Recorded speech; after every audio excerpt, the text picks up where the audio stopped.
এক সময়ের কথা। এক সুন্দর জঙ্গলের কোণে ছোট্ট একটা গাছে বাস করত এক তুনতুনি পাখি।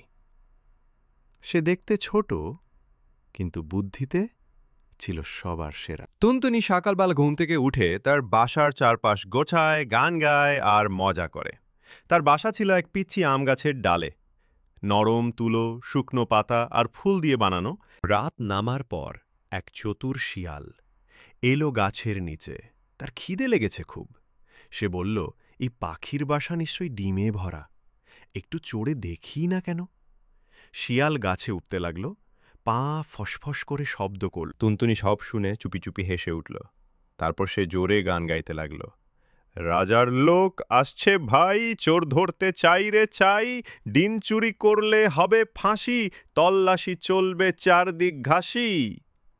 শিয়াল থমকে গেল, ভয় পেয়ে বলে, ও মা, রাজার লোক আসছে। তখনই পাশের পথে চলছিল এক রাজার সিপাই। সে তুনতুনির গান শুনে হেসে বলল, এই পাখিটা তো রাজ দরবারি মনে হয়। সে গাছের নিচে দাঁড়ায়। শিয়াল ভয় পেয়ে নিচে লাফ দিয়ে দৌড় দিল জঙ্গলের ভেতর। টুনটুনি মুচকি হেস ডাল ঝাঁকিয়ে বলল, চড়লো ভয় পায় না, বুদ্ধি থাকলে চড়ো হার মানে। গাছটা নুয়ে হাওয়া দিল, পাতা ঝরল, আর তুনতুনি গাইতে লাগল বিজয়ের গান। শিয়াল ভয় পেয়ে নিচে লাফ দিয়ে দৌড় দিল জঙ্গলের ভেতর।